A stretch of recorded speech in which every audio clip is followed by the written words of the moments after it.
Okay, members, you're very welcome. We have two substantive items of business today. A briefing from the Joseph Rowntree Foundation on the economic mobility of ethnic minority communities in Northern Ireland, and a briefing from OFM DFM officials on the programme for government. Officials have advised they wish to provide an oral briefing on the draft budget. They haven't been able to provide us with papers, so we need to agree in open session that we are content to proceed with that briefing. Clark, can you give us an idea in terms of the timescales around consultation responses to help inform the decision in relation to that? Yes, Chair. The Finance Committee have written to all statutory committees and other relevant bodies to ask for submissions to their coordinated report, and the deadline for that would be Friday week. So if the committee wanted to make a submission, that would need to be agreed at next week's meeting. Okay. So members, from my point of view, I think it's obviously far from ideal that we haven't had a paper in advance of today's session, but unfortunately, I think we need to, from my point of view, I think we do need to hear from officials in order to give clerks a chance to be able to prepare a draft submission from the committee to meet the consultation deadline as set by the Committee for Finance and Personnel. Do the members have any comments in relation to that issue? We're happy to agree from this side, Chair. Yeah, we'll go. Okay, so we'll proceed with that briefing on today's schedule. Okay. Okay then, members, item 1, today's business is apologies. The committee office has received apologies from Chairman Mike Nesbitt, Michael Copeland, Stephen Moodry and Megan Fearon. Are there any other apologies? Okay. Chairperson's business then.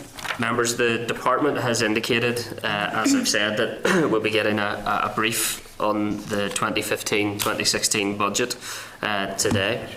And also at page 5 you will see an invitation to an event on dignity and rights to be held in Stormont Hotel on the 4th and 5th of December, and members can respond directly to the organisers if they wish to attend. We've also at page 9 an invitation to a lecture entitled From War to Surveillance, Human Rights and Drones at St Mary's University College on Tuesday the 9th of December. Again, if members wish to attend that event, if they could respond directly to the organisers. The Latvian ambassador will be visiting Parliament buildings on the 10th of December in advance of Latvia's forthcoming presidency of the EU, which will begin in January. At page 4 of your tabled pack, we have correspondence from the Assembly Outreach inviting committee members to join the ambassador for lunch. Can members notify the committee office if they are available to attend? Agreed? Agreed. Okay, a copy of the committee's current invitations is also available at page 10 if members want to take note of that. The draft minutes of our meeting of 19th of November then, you'll have a copy of the draft minutes at page 12 of your pack. Are members content to agree the draft minutes? Agreed, Chair. Thank you. Matters arising then, at last week's meeting a query was raised regarding scrutiny of the Assembly Commission and whether any statutory committee has responsibility for scrutiny of the Commission. A short briefing paper is available in your table packs at page 9, and the clerk is going to make some comments to that paper. Thanks, Chair. It's just to quickly draw members' attention to a few parts of it. Paragraph 2 basically, as it states, the responsibilities for each statutory committee is set out in section 29 of the Northern Ireland Act, and their responsibilities are to advise and assist each minister in the formulation of policy with respect to matters within his responsibility as a minister, which obviously for this committee is FM and DFM. Scrutiny of the Assembly Commission is therefore not within the remit of this committee or indeed any other statutory committee.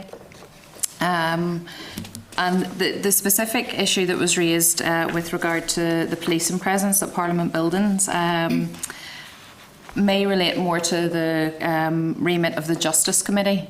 However, that clerk, I've spoken to that clerk, and that clerk has indicated that in view of their work programme they don't have any plans at this point in time to look at that specific issue. Chair, if I could come back on that. I mean, I've had a meeting this morning. I think it was me asking specific questions. That's right, yeah.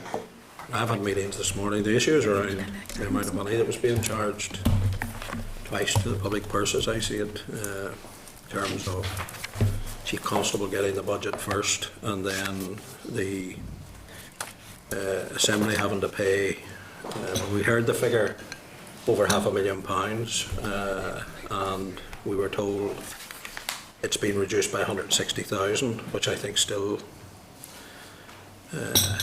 a double jeopardy, if you like, to the public purse. So I've asked for stuff under FOI, and I did have meetings with senior officials of the Assembly this morning, and I'm satisfied at this moment in time that it's certainly something I'm going to continue to look at, and if there is issues, happy to bring it up. So it was on that basis that I raised it here last week, just to find out exactly if any specific committee. So I'm satisfied with the answers that we've got up to now. But we can pursue it by other means, and other members can pursue it by other means as well. Okay. Content. Okay. Thanks, Jimmy. Okay, then members, list of outstanding correspondence is at page 18 of your packs. Do members have any comments in relation to the outstanding correspondence? No? Okay. Agenda item 5 then is correspondence. I can refer to you to the correspondence summary sheet at page 21, which details correspondence received since our last meeting. I'll ask the clerk to highlight the items of correspondence that require a decision from the committee. Members are of course at liberty to highlight any correspondence they wish the committee to deal with specifically. Thanks, Chair. It's just to actually really draw members' attention to a few items today. The first relate to a number of items of correspondence regarding the Victims and Survivors Service. The first one is at page 27, which is a response from Department to a request for its assessment on whether individuals under threat from paramilitaries would fall eligible for support, financial or otherwise, from the VSS. Then we have a response from VSS regarding the office in Dungannon at page 30, and at page 34 is the regular update from VSS on the progress against the implementation of the recommendations and a summary of the current financial position. And it's just to check if the committee wishes to schedule another oral briefing from VSS and from relevant departmental officials after the Christmas recess. Thanks, Clerk. I think that would be useful. Certainly the item at page 27 was an issue that I had raised, I think, almost a year ago, in relation to whether individuals under threat from paramilitary organisations are eligible for assistance from VSS. The response, members, at page 27 basically outlines the criteria for eligibility which was available a year ago whenever I sought specific guidance in relation to a particular type of person, and the correspondence says that OFM DFM have sought advice from the Commission on this issue. It was my understanding that that advice was sought from the Commissioner as part of the independent review process undertaken last year. So I propose that we write back to OFM DFM to ask if the advice that was sought from the Commission has not been provided to them at this stage, given it was requested at that point, if members are content with that. Jimmy, yep. Chair, I mean, this is an issue that, I think you and I might have been in different camps on in the previous. I still am of the view that this is an issue for DSD under the Housing Executive and the Emergency Sped Scheme, which you'll be very aware of. And I mean, that's how people are always dealt with in terms of having to move, and that requires a certificate from the Chief Constable. My understanding is that that scheme is still open and available, and I think the VSS got it totally wrong in terms of how they handled that. And in fact, in meetings with the previous Victims Commissioner, it was quite apparent that she and her officials were not aware of the SPED scheme being in existence. Now, my understanding is that that scheme is still fully, although not a remit of this committee, but a remit of DSD committee through the Housing Executive. So I suspect that this mean, I know what the issue is, and I know that we all get asked about it from time to time, but really we're going around the houses on it. And I think DSD should be asked to have a look at this issue as well. I would like to see stuff back from them in terms of the SPED scheme and how that is dealt with, and how that's still being dealt with in terms of anybody who gets a Chief Constable certificate because of a threat from whatever side and have to move home.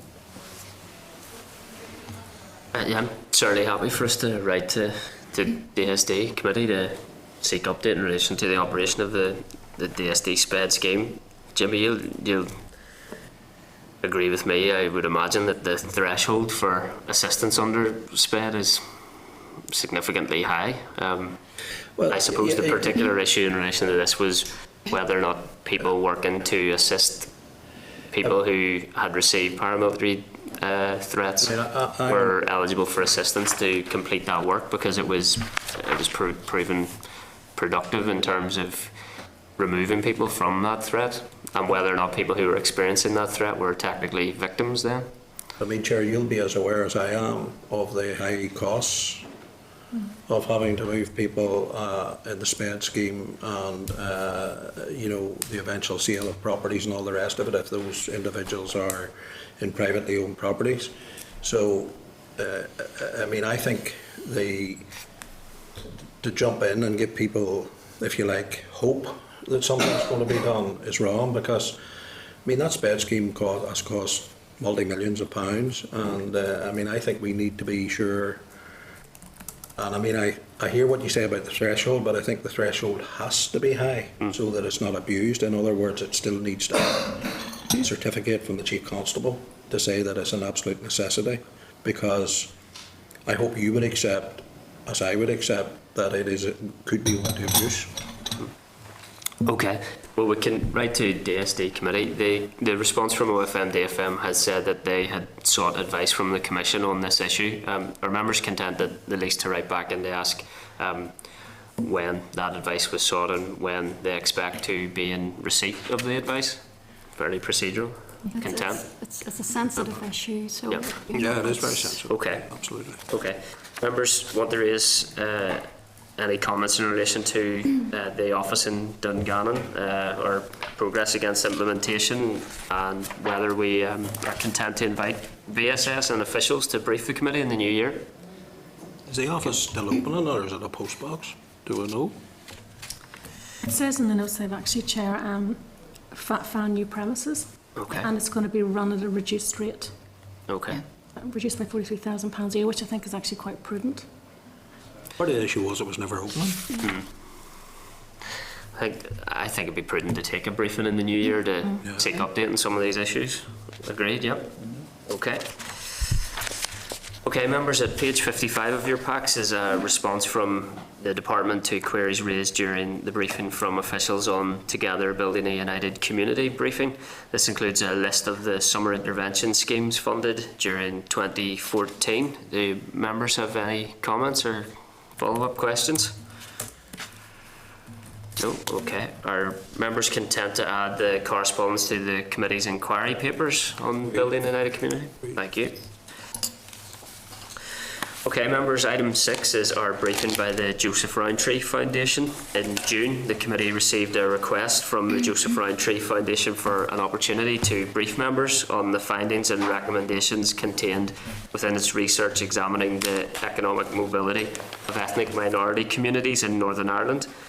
The clerk's brief is available at page 86 of your packs, and a summary of the report is available at page 88. I believe we are able to welcome Miss Helen Barnard, from the Programme Manager from Joseph Rowntree Foundation, Miss Jenny Irwin from RSM McClure Waters, and Dr Ruth McAreevy from Queen's University Belfast. You're very welcome indeed, and I'd invite you to make some short opening remarks before we take questions from the members. Thank you. Okay, well, first of all, thank you very much for the opportunity. We really appreciate being able to come and speak to you again. Jenny is going to give us a brief summary of what the team found in the research they've done looking at economic and social mobility among ethnic minorities in Northern Ireland. But I thought it would be useful, first of all, just to say that from the Joseph Rowntree Foundation's point of view, This is very much a part of our wider work on poverty. And there are 3 themes that have come out of that which I think are particularly pertinent to what we're discussing today. The first is when we've been looking at poverty across the whole of the UK and specifically in Northern Ireland, the economic drain that poverty puts on the country's economy has become, I think, more and more apparent, and has made it very clear that there's a real driver in the current climate to reduce poverty from an economic point of view as well as from a social and moral point of view. The second is that one of the biggest trends in poverty has been the rise of in-work poverty. That what we've seen over the last 5 or 10 years is that people are getting into work in many cases, but that's not taking them out of poverty. So we've been focusing more and more on what needs to happen within work to address this, not just thinking about unemployment. And the third thing that's come out from a lot of our work across the UK is that tackling both of those things effectively requires getting to grips with how different ethnic groups are doing and what they need. That what we've seen a lot when we've looked at policies is that a policy which might be working in general falls short of what it could deliver because nobody has thought about how it affects particular ethnic groups. And I think one of the things that Jenny and Ruth's research really highlighted was that the ethnic minority population in Northern Ireland has trebled in the last 10 years. It's set to carry on rising. And I think that gives a real urgency to getting to grips with how some of these key issues on poverty and economic underperformance affect different groups. So Jenny's going to say a little bit more about that. Thank you. I think the key overall finding from the research is that we found that the economic potential of a large section of our ethnic minority workforce is actually undervalued and underutilised. So, for example, the census data that was published in 2012, I think, shows that people from Eastern European groups had the highest level of employment, but the jobs were concentrated in low-paying sectors of our economy, despite the people involved actually having relatively high levels of skills and education. And I think that's a key issue for any economic development strategy in Northern Ireland. But our research went on to find 4 main points. First of all, there's a strong correlation between low English-speaking ability and low rates of economic activity.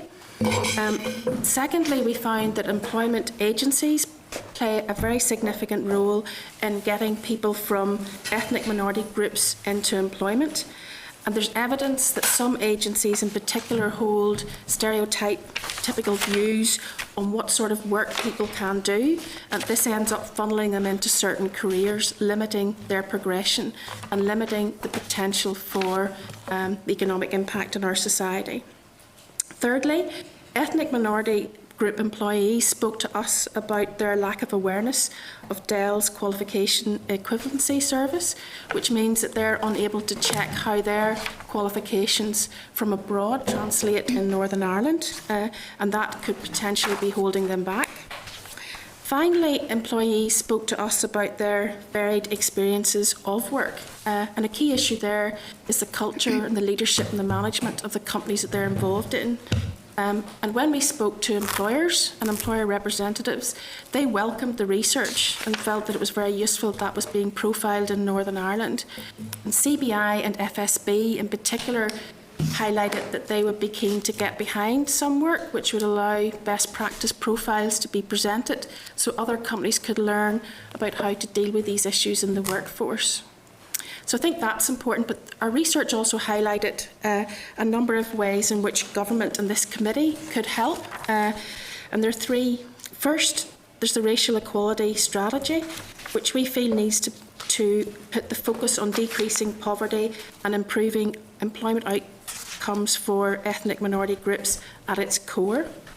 We'd like to see targets being agreed with the relevant departments to ensure they monitor uptake of their schemes, like the DEL equivalency scheme, for example. We also would like to see work focused on awareness amongst employers with regard to best practice employment from different ethnic minority groups and how the supports can be put in place to ensure that the best is achieved for those individuals in the companies that they're working for. I think that gives you a feeling of the sort of key issues, and I'd like to welcome any questions. Thanks very much indeed. I think it's an important and timely presentation given the stage that the production of the racial equality strategy is at, and the the key issues that you raised there around low English and relating with low economic activity. The issues raised around the recruitment agencies and the Dell qualification equivalency services pertinent as well, and those are issues that we've seen raised to the committee previously as well. Obviously the key aspect of your research was in relation to how poverty and economic underperformance differs between ethnic minority groups. What key findings were there in relation to that? Okay. I mean, I think one of the things that's most striking is that there are very, very different outcomes and pictures for different groups. One of the things I think we felt the race equality strategy needs to do is differentiate a lot more between different groups. So as Jenny said, you've got the Eastern European group who have high qualifications, high economic activity, but are being funnelled into low-paying jobs. That's one problem. You've then got a comparison, say, with some of the black ethnic minority groups and Chinese groups who have lower educational qualifications, so there's an education bit of work to do there, and also have trouble translating those in the labour market.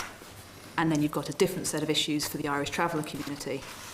So I think what we felt was that the race equality strategy, it needs to kind of step up to thinking about those differences and not assume there is one approach that will work across all the different groups. Yeah. Okay. You also make mention of recognising and raising awareness of self-employment opportunities. Have you had any engagement with the Department of Enterprise, Trade and Investment, or InvestNI in that regard? We did. We spoke back when we were doing the research, which was completed last year with InvestNI, and we looked at their Business Start scheme, which helps people who are looking to get into employment set up their own business, and they get support with business plans. Now, at that time, their information was incomplete in terms of looking at we wanted to be able to analyse the backgrounds of people getting support to see if whether those coming from ethnic minority groups were getting the same level of support as other groups. But that information wasn't available, and it's one of the things we say in the report would recommend that government departments and agencies who are implementing schemes like this actually monitor the uptake by all groups and to see if there are any differences. Certainly, if I can interject there, some of the people that I interviewed, they had very mixed experience of trying to access funding. One of the focus groups, the Chinese community, said they would never access those services. It was just not appropriate for them. Then there were other individual Eastern European entrepreneurs who had tried to access some of the startup grants but had very negative experience. They found the process very bureaucratic and slow and not really for them. And in terms of the underemployment issue with people from an Eastern European background, have you any particular recommendations in terms of how that might be addressed? Is there a correlation with low English, for example, holding people back in that regard, and or more that can be done in terms of helping the individuals themselves be aware of how their skills relate to particular opportunities here in Northern Ireland, with careers guidance, for example? I think both of those things would help. The English language proficiency is a definite pathway to employment and to economic mobility, and that impacts on people's ability to understand what opportunities exist, but also to actually progress within the workplace. More widely, the lack of recognition of overseas qualifications. There were particular sectors that there was a viewpoint that people from Eastern Europe, for example, should be happy they had a job regardless of their qualifications. So I think Dell's scheme, if there could be some more follow through in monitoring that and making it giving it more legitimacy, because some employers as well did not recognise people who came with that certification. Okay. To them. Have you had much engagement with the Department for Employment and Learning at this stage? We did have some engagement, and I mean they did not seem to be tracking it terribly well. The individual admitted that it was a bit ad hoc and piecemeal. Okay. I think there is also an issue of stereotyping and discrimination. So it wasn't always about the individuals. There were also people who did have the English skills, who did have qualifications, but were funnelled into particular kinds of jobs because they come from a certain background. or were unable to progress because they came from a background where people assumed they couldn't. There's also a piece of work to be done to address that among employers and employment agencies. I was about to ask who in particular is partaking in that funneling then? There was certainly a big thing about employment agencies, recruitment agencies, but also employers themselves. I mean, I think the fact that CBI and FSB are up for doing something about this, I think is incredibly, it's a big contrast to England, for instance, to get that kind of encouragement. Yeah, I do think there are a number of things that employers would be happy to do if they just knew that it would have an impact, and it's worked very well elsewhere. It's just that the issue hasn't been raised and there's not enough awareness about it. But we know that there are good practice examples in Northern Ireland, so that could happen very easily and very effectively. And I think once that culture starts to develop, and it's a positive culture for all employees, then we find that some of the issues that we've talked about here, about how, in our research report, about how certain employees felt that they were being discriminated against, that they were treated differently in the workplace, even about the hours they had to work or the shifts they had to work, or not getting access to training and progression opportunities, would start to be minimised or reduced completely. Sounds like there's an opportunity there for our employer bodies, Department of Employment and Learning, to play a positive role there with some useful recommendations. I mean, there were evidence of very good practice as well, which I think, you know, those employers should be rewarded and those cases held up. For example, SMEs had a very significant role in helping migrants incorporation in the labour market. Things like being flexible around childcare arrangements and adjusting their work practices to accommodate their employees. David, you want to come in? Yeah, thanks very much, and thank you for your information. This is probably a slightly opinion-based question, so I'm just really asking for an opinion. I don't know if there's really a right or wrong answer, but I think there is an assumption that by a lot of people that the whole issue of immigration to Northern Ireland is a relatively recent phenomenon, sort of in the last 15 to 20 years in particular. However, of course, we know it's not. And I mean, if we were to go back to 1850s Belfast, we had a German Jewish Lord Mayor, and we had thriving ethnic minority communities from Italian and Eastern European descent. And I suppose what happened then and what is happening now appears to be very much in conflict with each other, because within 15 to 20 years of our last wave of migrants coming to Northern Ireland, many of them had already very quickly assimilated. And within 15 to 20 years, many of them had gone from being peddlers and very low paid workers to really pushing themselves into the middle classes, and had developed professions such as law and medicine and so on, and were a real thriving part of our community. That was done in the absence of a DEL scheme. It was done in the absence of a racial equality strategy. It was done in the absence of any sort of a welfare state. So in your opinion, what was being done so right then that helped our economic migrants assimilate so quickly that's not being done now? Yeah. Okay. I think it's probably, I'm not an expert on the history of migration, so it is very much an opinion answer if you're saying it's an opinion question. I think we probably need to disentangle different things. One is that the way that different groups fare partly depends on who they are and how they're viewed by those, this happens in all countries, how they're viewed by the country they're going to, and partly on their migration route. So one thing that's quite interesting in the results that the research team were looking at was that groups that seem to be doing very well, for instance the Filipino community, the Indian community, probably the biggest reason for that is that their migration route into the country is being headhunted for specific jobs which are well paid. So it's a very particular thing. Whereas when you have groups who are coming over without having the benefit of that specific route, they're exposed to the wider labour market, which is not working particularly well. It's not working efficiently, it's not allocating their resources and their talent particularly efficiently, and is therefore missing out on their potential. So I suppose when you look back to another historical period, I think it's very hard to pick up something and say, well, because they're different people from a different country coming into a different society. I think in a sense what we can do is look at what's working well now in our society and how that can be spread. So as Jenny said, we know there are companies who are doing some of this stuff very well, There's no reason, if you've got business leadership and you've got government leadership, that could be spread around the place. But I think it is one of those, the place we're at the moment, I think there needs to be government leadership. It's not something government can fix, but I think it's something where the right leadership could make a massive difference. And in the current economic climate, that's worth doing, because I think there is a real economic benefit to be gained. And Helen, could I just add to that? I mean, one significant difference, I think, between the past and the present has been the pace of change. So we've seen wards in the Dungannon area and they have experienced migration and scale change 30%. So those communities have been disrupted, if you like, and they're settling down into that integration that you talked about. And I think it's the time scale for this that is the biggest difference.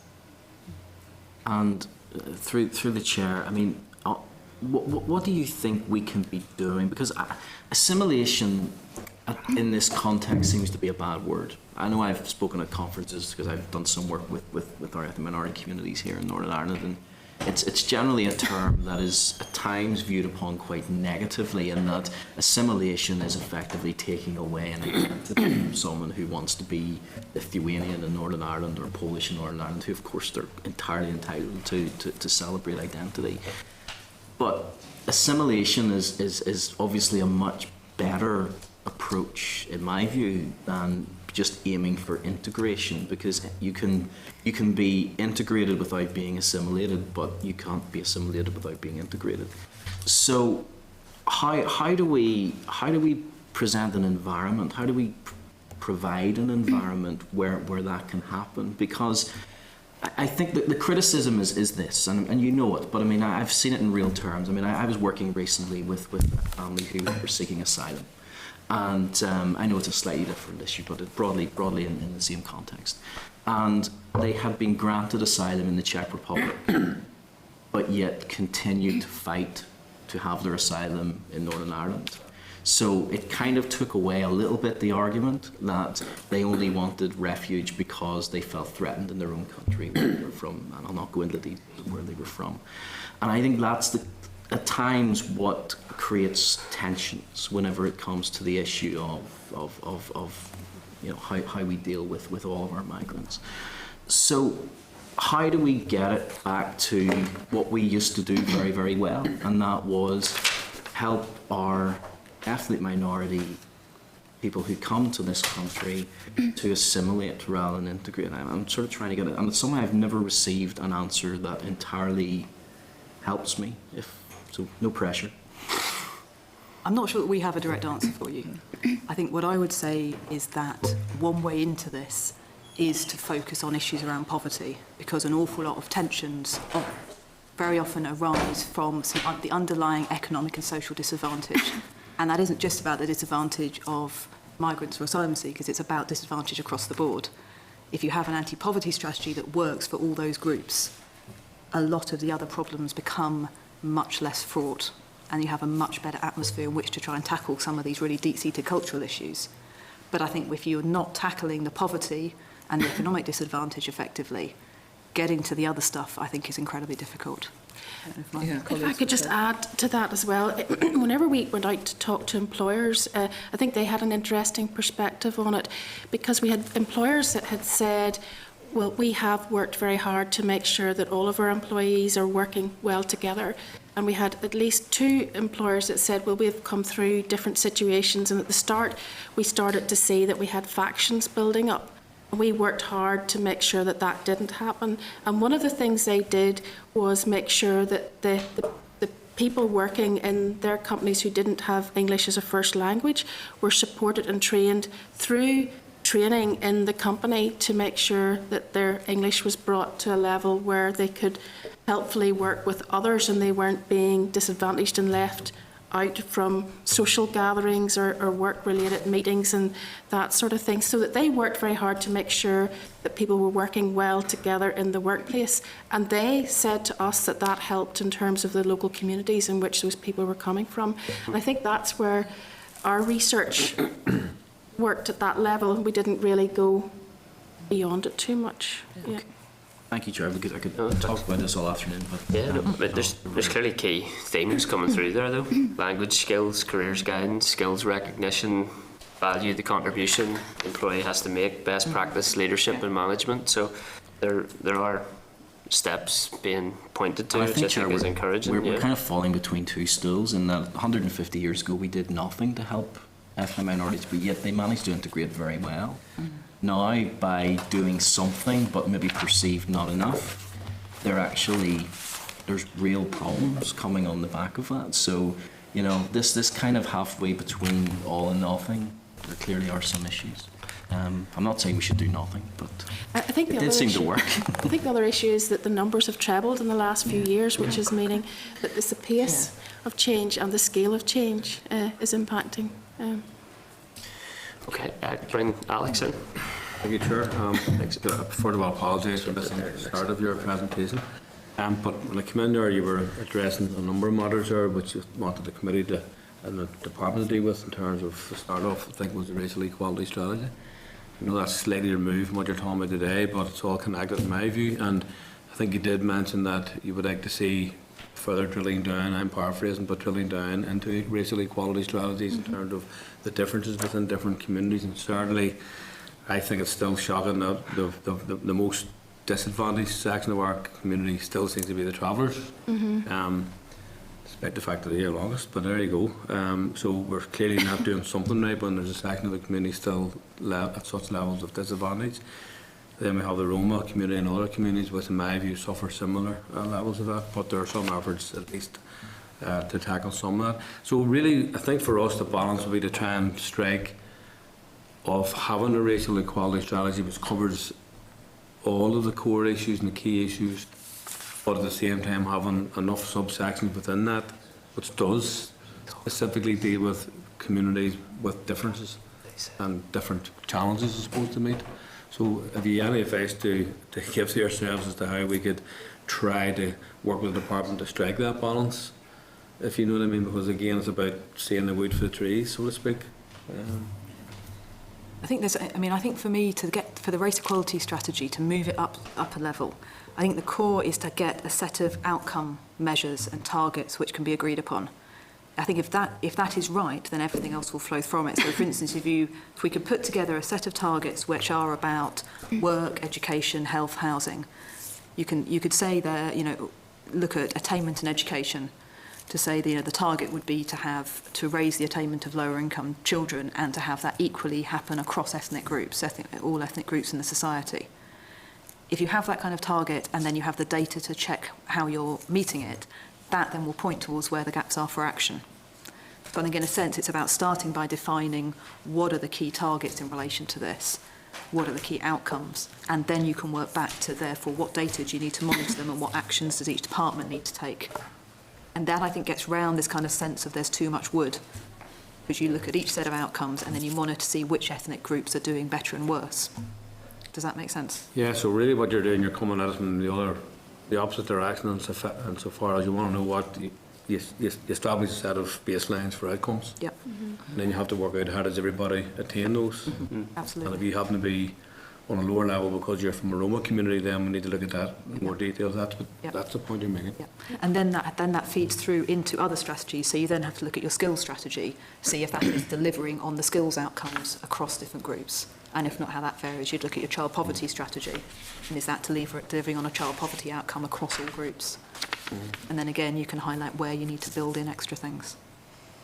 Because I find sometimes too many of us end up focusing on the immediate problems that you're facing, if that's the way I could describe it. So like when the Roma community arrived here a while ago, in my own constituency at that time, South Belfast, there was a plethora of problems identified and sometimes exaggerated, but there were serious difficulties and challenges to be met, particularly within a local community. I found at that time even including many of the agencies, were looking at the problem. They were saying, okay, well, how do we tackle that? So you're basically saying outcome-based has to be the way, really, that's your starting point. Yeah, no, that's very helpful. Thank you. I think that is helpful. It sounds obvious, but it hasn't been raised all that often in relation to our discussions around racial equality strategy. Is that call for identification of targets and outcomes in some of those key areas contained in the research. Is it something you've been able to present to the department, to see included in the racial equality strategy? It's something which in the submission that JRF did to the consultation, the race equality strategy, we've said that. It's contained. And we've had some more detailed discussions, and we're going to try and feed in some more detailed ideas for those. Okay. Your research indicates that economic activity rates within the Irish traveller community, for example, have declined from 35% in 2001 to 31% in 2011. So that would be, I imagine, the type of target that you would look to see substantive change on. Yeah. Okay.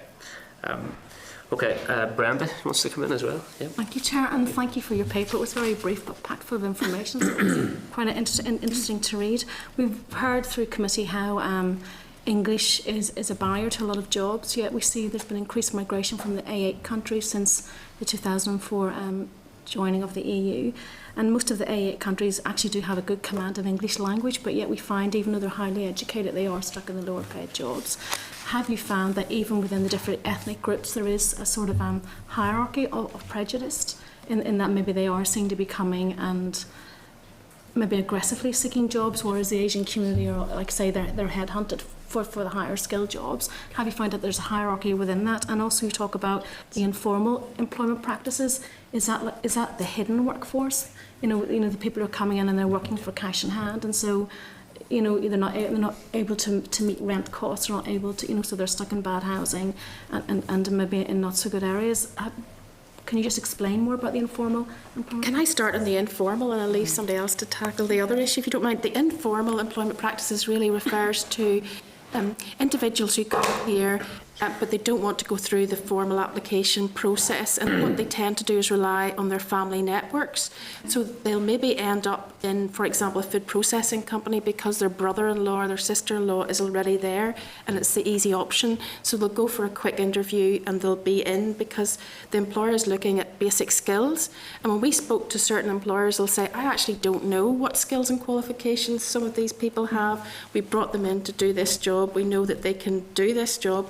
Therefore, I can't go to my briefcase and tell you that I've got people working with degrees or they're pharmacists.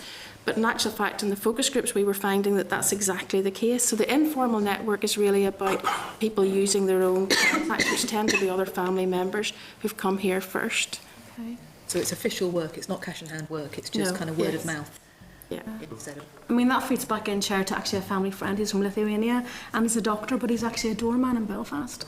He's a qualified GP, yeah. So, and a lot of it is around the pathways into employment. Yeah. Whether they're recruited through agencies who headhunt them, or they come through word of mouth and through other sources. And there's two types of agencies: the agencies that headhunt into usually professional positions, or the agencies that are bringing in workers to work in non-professional grades, and there are different practices in both. okay. And do you feel that maybe the qualification equivalency would help if that was maybe, I mean, Chair, to be honest, I hadn't looked at it on the web, so I don't know that. I mean, I spoke to some employers today about you guys coming up, and they said if someone came to me with Eastern European qualifications and they weren't able to equivalent straight away, whether they were higher qualified than the UK interviewee, they'd be likely just to go with the qualifications that they understand. So is there plans maybe for people, migrants coming in, to actually look at the website and be able to maybe do that CV themselves, that they are able to hand an employer an up-to-date CV? I think we've had mixed reactions to it, because we've had a few that have said to us they have exactly done that, and then they've gone to the employer and the employer is going, but I don't recognise this, because they're not fully aware of the process, or they don't give it enough credence. So there seems to be mixed issues on that qualification. And there is an equivalency check. attitudinal issue, definitely, because I certainly spoke to individuals who had certificates from Northern Ireland, and they were from Africa, and they were not recognised by the employer. So that is about direct racist attitudes. So there's a cultural shift to be made there about the individual's capacities to do jobs. Okay, thank you very much. Thank you, Chair. Okay. Bronwyn? Thank you, Chair, and thank you for your presentation. And I represent Fermanagh South Tyrone, and Dungannon Town has the fastest growing population in the north, and it is linked to the ethnic minority population. I don't really have any questions as such, but when you talk about targets and outcomes, I think as well we need to reframe the debate around the contributions made by the ethnic minority population. In Dungannon Town, I think there's approximately 10 businesses set up by the ethnic minority population, so they are contributing very positively to the economy in Dungannon. I was at a DEL committee meeting there, and figures show that in terms of the DEL careers, only 2% of the population use DEL careers, which is a free service. And you mentioned word of mouth. Well, 27% of the population find out about employment opportunities through word of mouth. So the department does need to take a radical look, at DEL careers as it currently stands. And I've also asked what is the budget provided around that, because it's clearly, for me, not value for money, so they do need to make it more effective and efficient. So I'm just putting that in your radar, that there is clearly a structural problem there. Yes. And that's really it. So well done on your report. Okay, I just have a couple of last questions for you. Your research acknowledged that employment within the public sector in Northern Ireland is a greater percentage of overall employment than most of the rest of the UK, and the public sector was identified by one focus group participant as a sector that was closed to him. Did you find evidence to substantiate that claim, and what recommendations would you have for the public sector in that regard if you did? I can't remember the focus group. I remember the focus group, and I remember the individual that said okay. that, but in terms of substantiating that, the secondary evidence, I'm not sure that exists. Okay. I mean, I think the whole issue about DEL and the role that DEL play is key in terms of just promoting opportunities, because again, individuals felt that it was closed, and it was very much word of mouth, and you had to be in the right place. And even if they applied for a post, they probably wouldn't get it anyway. And that has a ripple effect across the ethnic communities, because then they rule themselves out. And I think some employers talked about individuals ruling themselves out of opportunities. I think there is some of the research we've done in other parts of the UK, in Scotland, Wales and Northern Ireland. We've had similar things where qualitative research has suggested that the public sector, local authorities particularly actually, and to some extent the NHS, were not viewed as good employers by people across different communities. And that was backed up when you looked at the workforce statistics, when you look at the numbers of people getting jobs, and particularly the number of people getting jobs higher up. And there have been some very specific statements about things like having application processes that you don't have where you don't have someone's name on the application, because there's been in the UK, in the Department for Work Pensions over in London, did some research looking at a random control trial looking at discrimination, and they found somebody with a name that didn't sound British in that context was 29% less likely to get an interview than somebody with exactly the same CV who had a British sounding name. So there was a kind of very strong evidence of direct discrimination. And so things like having name-blind CVs, there's unconscious bias training, has been found to be very effective in some places. Some of those things can really help. Okay. And obviously the executive is currently consulting on its draft budget proposals for 15-16, which involves significant budgetary reductions. What impact do you think this will have on ethnic communities in Northern Ireland? Do you have any particular concerns in that regard? In the ethnic community are very economically active as a general, although we have said there are differences across different groups. So we see that the main message here is there's overriding economic potential by allowing them to access these pathways into employment, and that's that would have more impact than the proposed welfare cuts, for instance. I think that's an extremely positive message to conclude on. If you haven't any other points to raise, extremely grateful for your presentation and coming here to the committee today. I'll be proposing to members that we forward their research onto the department and seek their consideration of the points raised in relation to the racial equality strategy. But I think we've all taken clear points around what many of the government departments can be doing, particularly Department of Employment and Learning, to show leadership in relation to the opportunity that exists there. So thanks very much indeed. Thank you. Thank you. No problem. Okay. Members, I have to wait for a few additional members to return to get committee agreement on submitting the research, but hopefully that'll be a formality we can return to. In the meantime, agenda item 7 is the departmental briefing on the programme for government. The officials here? Okay, we're going to be briefed by officials on progress of the department's programme for government commitments, and this week we'll be considering Programme for Government Commitment 15 on the Maze Long Cash, 16 on the One Plan, 26 on the drawdown of competitive EU funds, and PFG Commitment 77 on changes to post-2015 government structures. Members may also recall that the Department advised in June that PFG Commitment 17, UK City of Culture, has been completed. Okay, officials here, yeah? Yep, they are.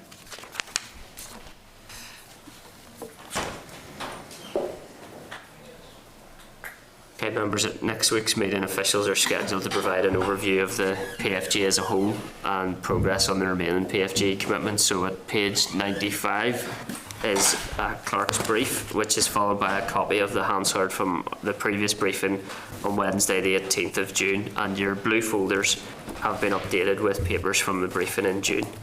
Departmental update is also available at page 12 of your table pack. Following the briefing in June, the committee requested further information on PFG 16 and PFG 26, and this correspondence is also available in your table packs at page 43. I'm glad to welcome Dr. Mark Brown, Tony Canavan and Paul Geddes here today. Is that right, chaps? Yep. That's right, very Chair. good. Yep. Okay. You're very welcome. Do you wish to make opening remarks before we move to questions? Yes, Chair, thank you very much. We're here really to give the committee an update on PFG commitments 15, 16, 17, 26 and 77. Chair, if you're content, what I propose to do is to say something about 15, 16 and 17 and pause for questions and then take 26 and finish for 77. Okay. If you're content with that. Yep. PFG 15 relates to developing Maze Long Cash as a regeneration site of regional significance. PFG 16 relates to developing the One Plan for the regeneration of Derry, Londonderry, incorporating the key sites of Fort George and Ebrington. And PG 17 is to provide financial and other support across government to ensure the success of the Derry, Londonderry City of Culture 2013. Don't really propose, Chair, to say anything about PG 17 other than that it was successful, and I think we've discussed it at previous committee meetings just how successful that was. It is now complete. In relation to Commitment 15, there's currently no political agreement on Maze Long Cash. The MLK targets up to the end of the PFG period therefore are red, as they were in the previous quarter. The MLK Development Corporation continues to meet its responsibilities with regard to health and safety and maintenance, and the commitment to the RUAS show remains, but there's no development activity on the site. Moving on to Commitment 16, One Plan. The committee will be aware of some of the challenging targets contained in this commitment, but I'm pleased to report on progress in a number of areas. The pace of development in Ebrington has increased with capital spend by ILEX of just under 6.5 million in 13-14. And that's seen the completion of Phase 1 of Building 8081, which housed the Turner Prize during the City of Culture, and the construction of a car park with enabling platform, which was completed and opened in October. and the department is keeping the pressure on ILEX to maintain this momentum into 14-15 and beyond. In addition, leases are now being finalised to allow the opening of a cafe and an adjoining bicycle workshop and a microbrewery in buildings 57 to 59 and 70 respectively. DOE has leased building 71 in order to set up a regional office for their minister and for the chief planner and her office. The Ebrington Development Framework has also been completed. It's envisaged that this will ultimately support an additional 1,800 jobs in the city with an estimated gross value added of £42 million. There's been extensive consultation on the framework with local stakeholders, and the framework will shortly be submitted for outline planning permission. ILEX is actively engaging with the private, public, community and voluntary sectors to acquire tenants for Ebrington, and currently there are 58 formal expressions of interest to establish potential businesses on the site. And ILEX will now prioritise the appropriate opportunities for new or expanding businesses to develop at Ebrington in line with the outcome of the Ebrington Development Framework. In terms of job creation, it's accepted the job targets contained in the PFG are challenging. But I'm very pleased to be able to report that the jobs target for 13-14 was in fact slightly exceeded. The target was 1,670 jobs promoted, and the total number of jobs promoted was 1,683. And these jobs came through small business startups and expansions, support from InvestNI, and as a consequence of the City of Culture Year. InvestNI support included two major investments by Fujitsu and Convergys, which together accounted for over 500 of the new jobs that were promoted. The job promotion target for 2014-15 is 1,200.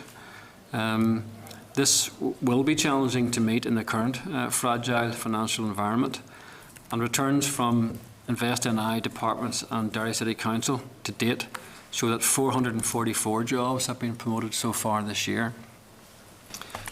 In April 2013, DSD reassumed responsibility for the redevelopment of Fort George when it ceased to be a sponsor department of ILEX. And the Northwest Science Park at Fort George is a satellite of the highly successful Northern Ireland Science Park based at Titanic Quarter. Construction on the Northwest Science Park began in July 13 and the project was completed in August 2014. On opening, this facility will be 65% occupied, indicating that the project is likely to exceed its target of achieving 70% occupancy by 2019. And the Science Park will focus on research, development and innovation. So that's all I'd like to say, Chair, on those first three targets. Happy to take questions. Okay, thank you. Obviously, as you said, in relation to PFG target 15 Maze Lawn Cash, there's a lack of political agreement there for progress. But what kind of activity is the MLK board involved in the absence of an agreed way forward? Well, really, the key responsibility relates to meeting statutory responsibilities for health and safety and maintenance. So we have making sure the site is secure, looking after the health and safety of those who might use the site, which would include those who would come onto the site for activities connected with the RUAS. And also ensuring that statutory obligations in respect of the prison buildings are maintained. So really, it's focusing very much on the core statutory and health and safety responsibilities, Chair. And you may not have these details available today, but what level of ongoing running costs are being experienced on those items? In terms of the health and safety and maintenance? Yep. I think it's somewhere. I can confirm the figure to you, Chair. I think it'd be somewhere in the region of 500 to 600k, but I can confirm that figure to you. Okay, and they're obviously ongoing unless and until agreement in relation to development of that aspect of the site is forthcoming. Okay. Is it expected that budgetary pressures will have an impact on any of those activities? No, there's sufficient budget there for the MLK to maintain those statutory functions. What we have done, though, given the level of activity has reduced, is to reduce the budget. And this year we took £500,000 out of the budget, and we were able to put that towards meeting other pressures in the department. So we've been trying to ensure that the level of funding is is linked to the level of activity on the site. Okay, and PFG Target 16, the one plan then, there's obviously been significant progress made in many respects. The jobs created in 13-14, you had mentioned the target was exceeded, target 1,670 and then 1,683 jobs created. You said something about the type of jobs that were created, but could you go into a bit more detail in terms of what level and type of jobs they included? Well, I give you, Chair, a sense of where they have been secured. So we have, in terms of construction, by ILEX on Ebrington, there's been 88 jobs there on the site have been promoted. There have been 74 jobs have been promoted by Derry City Council. DECAL has supported 147 jobs, and in terms of the City of Culture jobs and the Culture Company, over the course of the year there were 245 jobs supported in that area. DSD, through its Northwest Development Office, has promoted 74 jobs, and the largest element has been Invest NI with 915 jobs, and that includes two of those firms I mentioned, Fujitsu and Convergys, the major investments that were identified there. And in addition, DE has promoted 140 jobs, so that gives you the total of 1,683. Okay, and what's the likely sustainability of those jobs? Are there any concerns in that respect? Well, some of those jobs were linked directly to the City of Culture. Some of them, for example, in relation to the Culture Company, clearly had a finite lifespan and would only have been in place for the course of that year. In terms of the other City of Culture jobs, some of those that have been supported through the activities in the City of Culture would have continued. But I don't have a figure for how many have actually carried on through. Okay. In terms of targets then, those targets are obviously jobs created. Are there targets in relation to, or measurements for sustainability there after creation? Well, we have ongoing evaluation of the whole one plan, which is carried out by ILEX, and it will give us some information on the longer term sustainability there. But certainly, in terms of Invest NI, which is the larger element of the jobs, the 915, they do include clauses on sustainability or an obligation to retain jobs, and this is checked by ongoing monitoring. So if a business has not attained the level of jobs, Invest NI can initiate clawbacks. So there is monitoring, particularly in that area, and there's broader monitoring through ILEX of the one plan. And there is an evaluation report underway in relation to City of Culture. Is that likely to be finished in the near future? That evaluation report was commissioned by the Derry City Council, and my understanding is that has been delivered to Derry City Council, who are considering it. Okay. Okay, David McElveen. Thanks very much, Chair. Thanks very much for the information. Just in relation to the work that's being done with startups and SMEs, what more is being done to connect the Executive Office in Brussels with our SMEs? I know Invest and I have a role to play. I understand that Derry also have a significant role to play. However, I still think we're at a stage where if I went to any SME in my constituency and told them what could they tell me about SME instrument programme, for example, I'm going to get a glazed look because the knowledge is just not there. So what is being done through the executive to ensure that there is much better information? There's maybe more of a slight spoon-feeding approach to our businesses to ensure that they are tapping into some of this really quite exciting opportunity that's available over there. Paul, do you want to say a few comments? Yeah, I think one of the initiatives that the Brussels office has been pursuing, again through the task force matter, has been to push the concept of a regional small and medium-sized enterprise envoy for the region. There is a network of SME envoys at national level, and the junior ministers within the department have written to DETI highlighting the opportunity for a regional envoy if we would wish to have it. The deputy to the UK envoy visited Northern Ireland a couple of weeks ago and met with business leaders in the Department for Enterprise, Trade and Investment.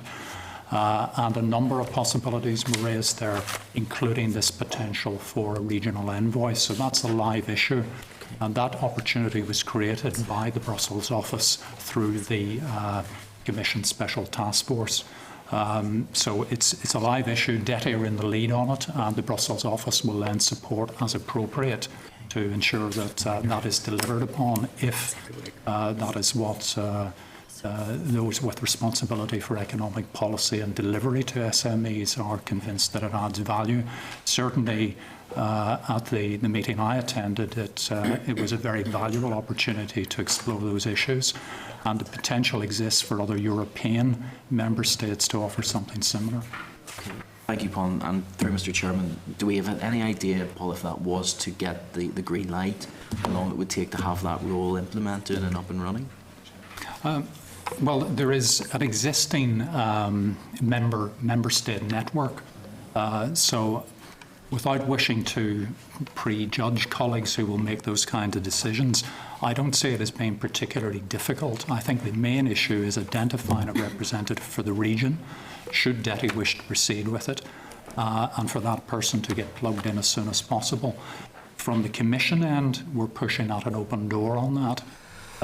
So we don't anticipate issues at the Brussels end on it, and the office will facilitate as best it can on that. Thank you. Okay. Jimmy Spratt. Thank you, Chair, and I'm sorry I was out for part of the presentation, Mark. I apologise for that. I got an urgent call there. In terms of the PFG 26, 20% drawdown in European funds, I think there was about 72 odd million last year in terms of drawdown. Is that correct? So the drawdown in 11-12 was 23 million, and the drawdown in 12-13 was 18.3 million. So over those 2 years, it's 41.3 million. Now, I think you're referring to perhaps adding in the third year. Is that what is the cumulative figure at the end of the third year? I think it's the overall target was 64.4 million. Yeah. That represented 20%. The 2 years for which we have figures clarified indicate that we've already reached 41.3 million. I mean, what I was trying to get to was in terms of the 20% target. Where are we in terms of percentage? Well, at the halfway point, we've drawn down 41.3, which is 64% of the target. That's after 2 years. Now, we hope to be able to confirm very shortly the third year drawdown, which should take us in over the 70 million mark, and I expect that we would have exceeded it. 72.5 million now. Be somewhere in that region. We haven't officially confirmed or announced the figures, but yes, it will be in that region. So we expect to be well beyond the target of 64.4 million. I must say, that's impressive. Our critics would say that that sort of work has not been done, and I think it's worth putting on the record that we are probably beyond target. The sooner we can do that, the better. But in terms of future drawdown and in sort of new programmes now, I know DRD has always been an area where there's been, I suppose, more streams for them to actually tap into. But in terms, and my own interest obviously in terms of research and development, particularly with cancer drugs and stuff like that, where Queen's University is leading the field now in terms of a lot of that innovative research and operating with other parts of the world and other parts of the EU in terms of it. Have you any idea if there will be any funding available for under research and development for particularly in the areas of cancer drugs and stuff like that in research and development? Well, I'll make a few comments about Horizon 2020 and research around that, and Paul maybe come in on a bit more detail around the health side. I'm just conscious in terms of order, we skipped to PFG 26 there, and Alex may have had questions in relation to 15, 16 or 17. That's okay. Are you happy enough? Yeah. Do you want to cover PFG 26 and then we can... Probably- That's okay, it's okay. Probably, Chair, essentially covered it You've by done just it. giving in my answer to Mr. Okay. Spratt about what the drawdown is. And Okay, and well how let's anticipated- consider ourselves in PFG 26 competitive EU funds drawdown then. Thanks, Jimmy. Well, That's all right. in respect, Mr. Spratt, of Horizon 2020, which is one of the big areas for drawdown, the executive has set a target of drawing down 145 million euro under that programme. It is a huge programme, but it's also a very competitive programme, and we will have to work hard to actually achieve that target. The early indications from the European Commission, for example, are that if you look at the applications and the pass rate of applications that go forward, the pass rate for the calls for Horizon 2020, the average pass rate was 14%. For the previous Framework 7, it was 21.3%. And the calls were oversubscribed by a factor of 8. So there were 8 times more calls than the money than was available. Compared to for Framework 7, it was a factor of 5. So the pass rate is lower, and there are more people piling in to try and access the funds. So it is going to be particularly difficult to do that. But DETI are leading on producing a new Horizon 2020 strategy, and we'll be consulting with key stakeholders about how we galvanise ourselves and organise and coordinate ourselves best to actually meet that target. I don't know, Paul, if you can say anything more about around the health side and that initiative. Look, I'm not fully cited on the health opportunities under Horizon 2020, but there is a specific sub-programme entitled Marie Curie, which I would be happy to try and source additional information and write to the committee and the member on. The other initiative that's taken forward that will tap into it is European Connected Health. And there are quite a few opportunities which are probably non-cancer related. We've been very active in that in terms of work through the Commission Task Force, linking in not only to Europe but also to North America. So if it would help, I'm happy to write separately to the committee on both those issues. Yeah, Paul, thanks for that. I mean, I raised the cancer drug, obviously, but I suppose it's in the R&D field, where I know you have to partner with another partner in relation to it, and there has been good partner in the past with some of the southern universities. I think have partnered with Queen's University in terms of this research and development work. They are leading the field on it in terms of Queen's University, and it's on that basis that if there's anything, I think it's something the executive should keep very much in their scopes in terms of helping to advance that work, perhaps to get it over a line at some stage. Absolutely. I think that will be taken forth through Horizon 2020 and through some of the other initiatives in terms of coordinating the opportunities across our various institutions. Thanks, Mark. Thanks, Chair. Okay. Alex Massey. Thank you, Chair. And the way mine's are questions are linked anyway to 26 and 15, I suppose. I'm looking at it is good that we get the positive reports. As Jimmy said, it's very important actually that I think the lesson learned is the more positive we are, the more we can generate support over a range of ways. But in terms of the, can you give us any specific examples of whereby, for example, the failure to move on the Maze Law and Cash has actually resulted in a negative impact or non-investment? What made that look like in terms of the loss because we haven't moved on that? And I think then obviously 26 around the reputational risk associated with these matters in terms of Brussels Task Force and the EU funding. So in a way my questions are linked to, for me the lesson is the more positive, as I said earlier on, that we can be, the more united we are, the more working together, putting forward good strong initiatives, we can actually draw down more funding, more support from not only Europe but private investors and others. So can you give us some sense of what would you see as a negative reputation outworking of some of these decisions that we're not able to move forward on, and any direct losses that can be attributed to the failure to move on the Maze Law case? Well, I think that's taking me into appreciate that. highly political area. At the end of the day, we'll have to look at the risks that there are. So, yeah, I think what I can identify is that in taking forward on the original plans for taking forward MLK with the PBCRC, the Conflict Resolution Centre, there was European funding had been identified for that region of 18 million, and some Heritage Lottery funding also had been identified for that. And obviously Europe was keen to see that go ahead. That funding was able to be redirected to other projects, so it wasn't lost in that sense. But obviously there isn't the agreement to allow the conference centre to go ahead. In respect of the views of Europe, we were in Europe recently talking to the Director General of DG Regio in terms of how we continue a structured relationship with Europe, because it won't be obviously the Barroso task force anymore. It's now Juncker, and whether Juncker will support this, and also whether the Commissioner for DG Regio would be supportive. She's already indicated, following questions from our MEPs at her hearing, that she would be supportive of some sort of ongoing structured relationship.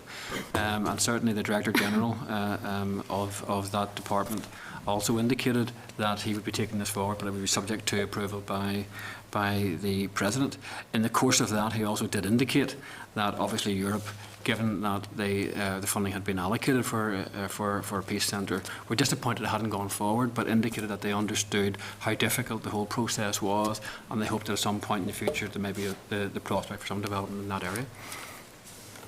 And any direct loss that you might be able to attribute to the, I mean, hopefully there isn't, but I mean, if there is, I think we need to identify it in terms of the Maze Lawn case. Not moving ahead on that. Well, I don't think it would be identifying direct. As I say, the funding from Europe was able to be put elsewhere. I think there is a recognition in other parts of Europe of how difficult the process is, and as I said, that has been reflected back to us. And I think there would always be that hope that there can be progress, if not on MLK, in other areas, because Europe does still look to Northern Ireland as an area where significant progress in this area has been made, and where there can be lessons and there can be learning for other European areas. It was interesting that Commissioner Cretu from DG Regio actually indicated that the task force approach that we have, that she was indicating she would be supportive of, was one that she might want to continue. I think it was in Cyprus. That it was a model that they might want to pursue, having that specific focus and having those identified officials that would allow access into the Commission. And I think she was picking that example on the basis of the sort of peace building, reconciliation type issues that have emerged here. Thank you. Okay. I should move to FG 77 then, changes to government structures. Well, I'll let Tony, Tony is the expert in this, I'll let Tony lead on this to say what there is to say on it. Not to say, I mean, as we all know, the political level agreement to changes in the structures of government was not achieved in 2012.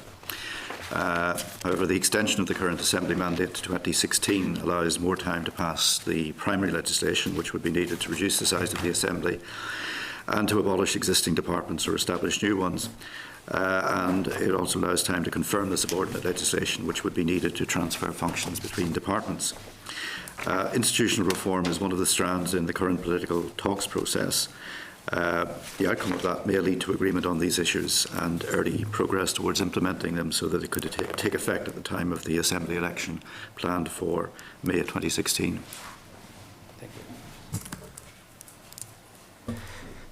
Okay, it seems to be one of the areas where there may actually be some agreement in relation to in the talks process, but who knows. In terms of timescales, you just to be clear there, you say that there is time for legislation to be brought through for the changes to take effect as part of the elections in May 2016 then? Well, in terms of the Assembly, the reduction in the number of the Assembly, which would be a key element of the election itself, in the two stages of the election, and then there would be the appointment of the executive afterwards. You could have legislation, primary legislation brought through in 2016, which would affect the reduction in the size of the Assembly. Consequent on the changes which were made to the Northern Ireland Act by the Northern Ireland Temporary Provision, or sorry, Miscellaneous Provisions Act of earlier this year.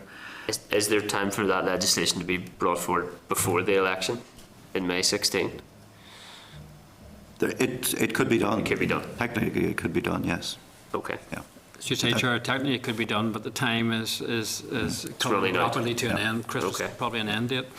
It's also the fact that a number of stakeholders, including political parties, would like clarity on that sort of thing well before 2016. what you mentioned that there may be a cut-off date in terms of when whether it can be delivered prior to those elections. Do you have a rough idea of when that end date would be? We think that there would need to be agreement by Christmas, and that would be the final date by which it would be possible to get the legislation through, but that is a very constrained timetable even at that point. Okay, so for this legislation to come and this mandate ready for to take effect in May 2016, there would need to be agreement by Christmas? Okay. I think I have any further questions from members. Thank you for the update. Thank you. I think you're remaining for agenda item 8 then. We'll make a swift transfer. Agenda item 8, members, is the draft budget for 2015-16. Members, you will recall that the committee agreed to write to each of the OFM DFM's arm's length bodies to request details of their priorities with regard to the draft budget for 2015-16. Their level of engagement with OFM DFM officials and comment on their draft allocation. A list of all the arm's length bodies contacted is available at page 115, and responses from the Community Relations Council and the Commissioner for Public Appointments were received in time for inclusion in your main packs. They can be found at page 116 and 117. And correspondence has now also been received from the Commissioner for Children and Young People, the Commissioner for Victims and Survivors, the Equality Commission, the Strategic Investment Board, NIJAC, and the MLK Development Corporation. Is that the Commissioner or the Service? That should be Service, Victims and Survivors Service. Yeah, that should be the Victims and Survivors Service then. Okay. Got both? Okay, I've got both. The responses are available in your table packs from page 54. Unfortunately, it wasn't able to provide a departmental briefing paper, but the following officials have been made available for our meeting today. Welcome back, Dr. Mark Brown, Stephen Boyd, and Sinead McCartan. Okay, would you like to make some opening remarks, and perhaps you could maybe give us an indication as to why it wasn't possible to provide that written briefing paper in your comments? Thank you. I think, Chair, we had envisaged this would be a verbal briefing, and it would be followed by our consultation document being made available to the committee just prior to going on the website, which we hope will be later on this week. Okay. So we will be making that available to the committee, and the comments I've been making now will essentially be given the outline of what that consultation document will include. Okay.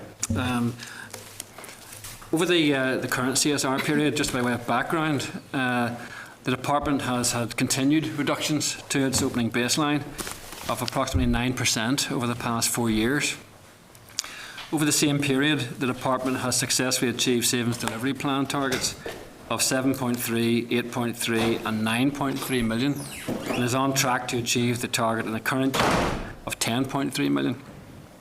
So these actions that have been taken to date to achieve savings delivery targets and to absorb the in-year cuts that have been applied in 2014-15 have obviously reduced the department's ability to fully protect frontline services and staff from the impact of further cuts which are required in 2015-16 and beyond. Just to give the committee a little bit of information about the 2014-15 budget breakdown. In 2014-15, the department had a non-ring-fenced opening resource baseline budget of £65.8 million. Of this, 34% went on staff and administration within the department. 57% was spent on our arm's length bodies, and approximately 10% was spent on programmes. Now, looking ahead, the Office for Budget Responsibility projections show that we can expect our resource deal to fall by a further 13% in real terms by 2019.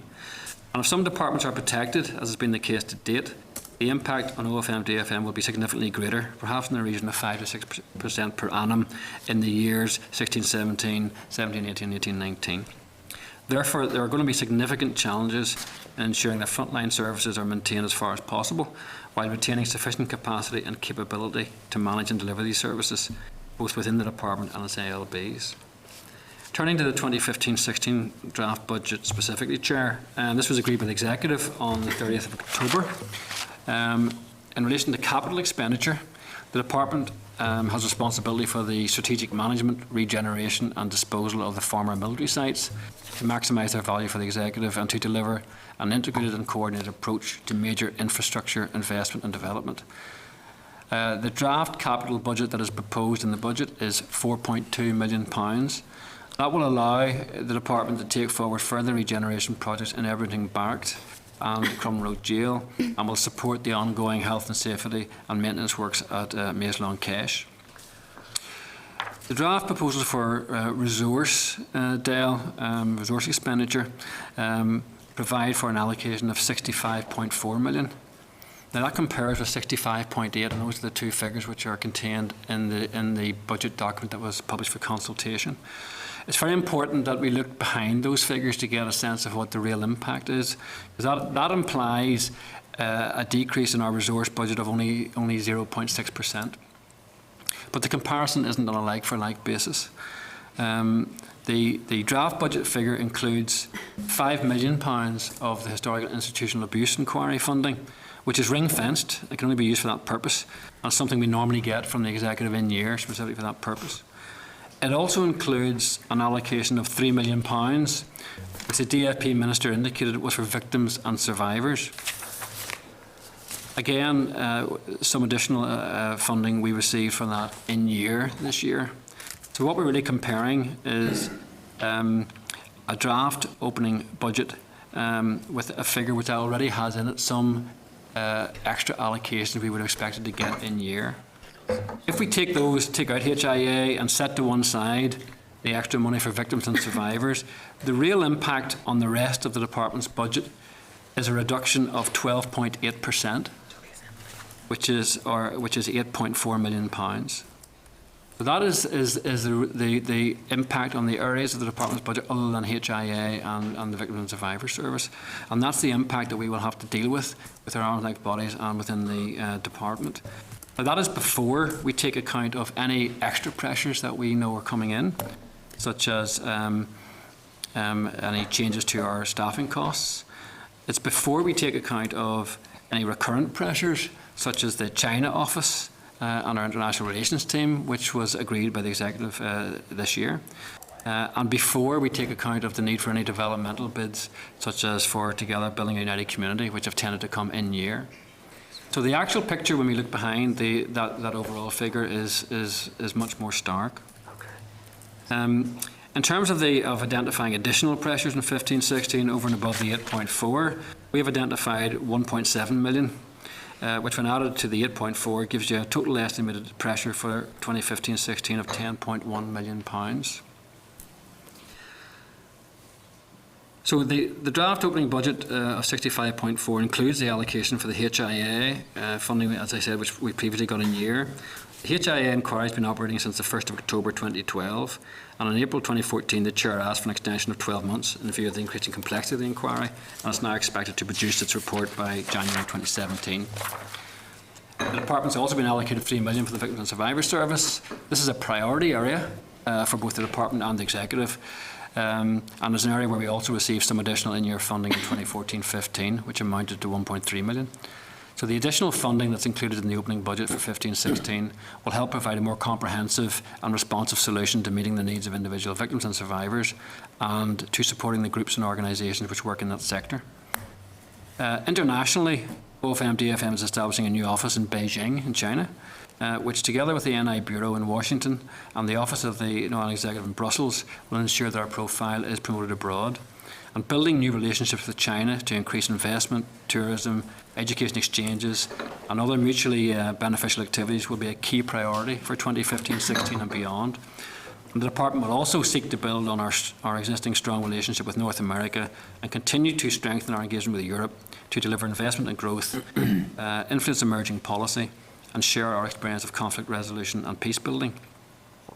But while the draft resource budget will allow the Department to make progress on a number of the priority programmes, such as those just described, there will be very significant pressures across large areas of the Department's activities, including its arm's length bodies. I've mentioned the pressure of 12.8%, and with the extra pressures, which rises to 10.1 million. To deliver these further reductions, the Department will scrutinise its entire budget including staffing, administration costs, funding for arm's length bodies and funding for programmes.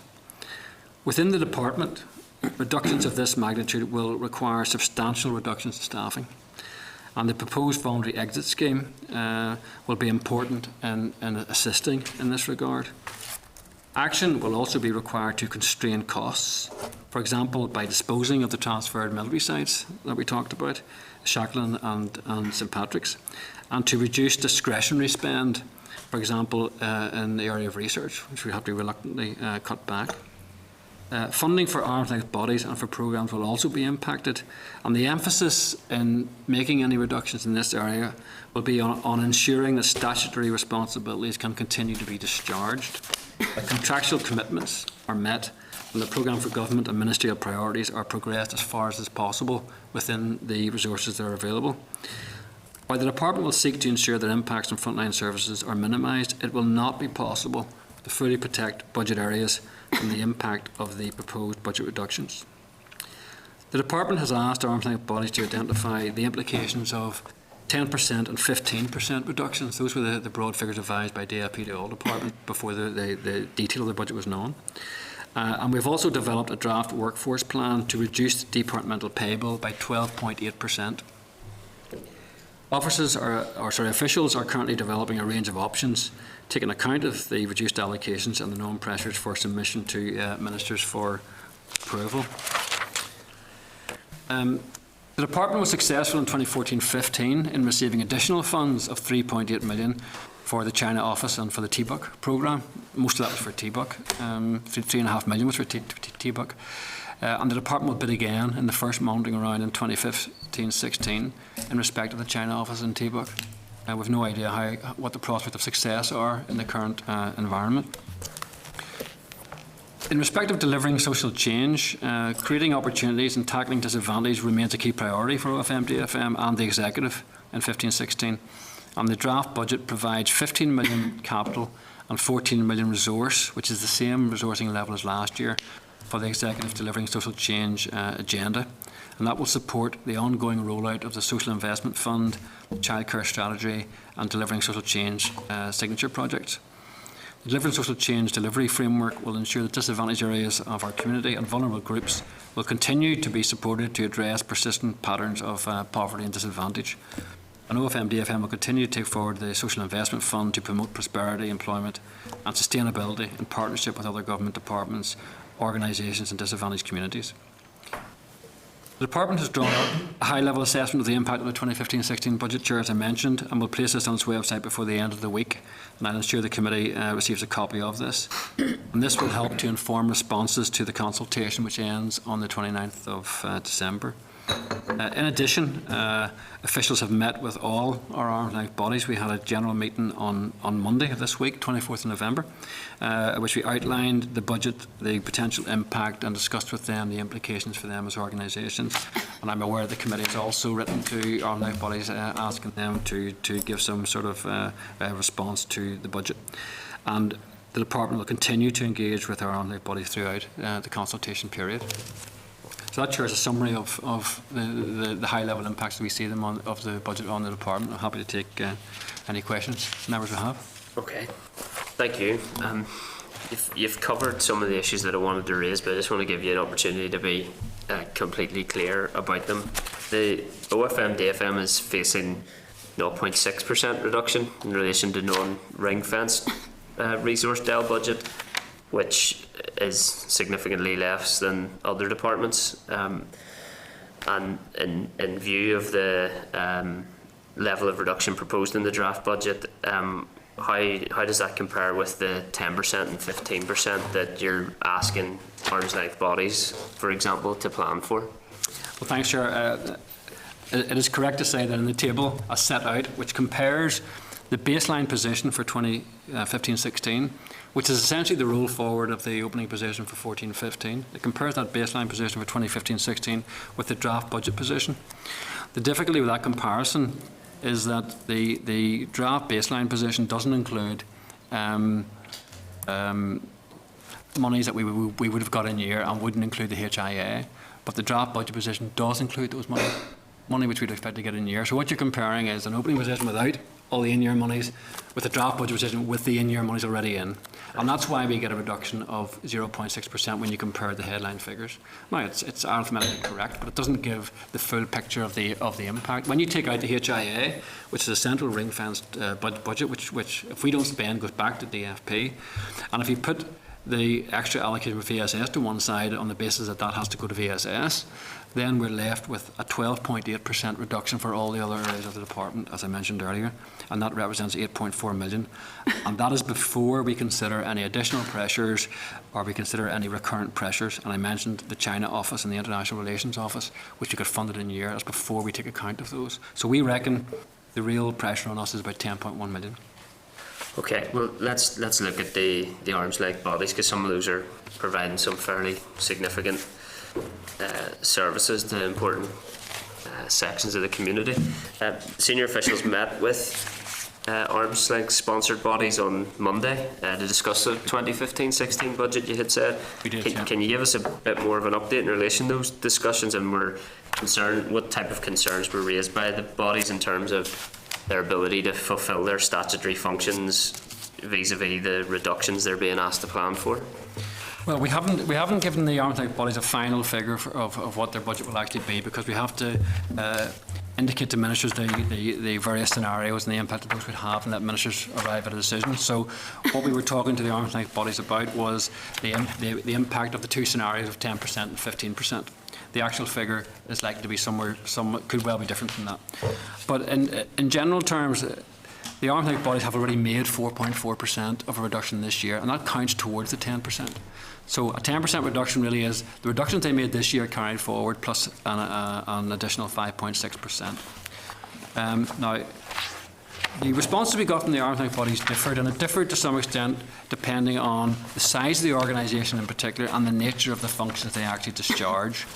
A number of our arm's length bodies are very small. We have the Commissioner for Public Appointments, for example, when he has a couple of people in it.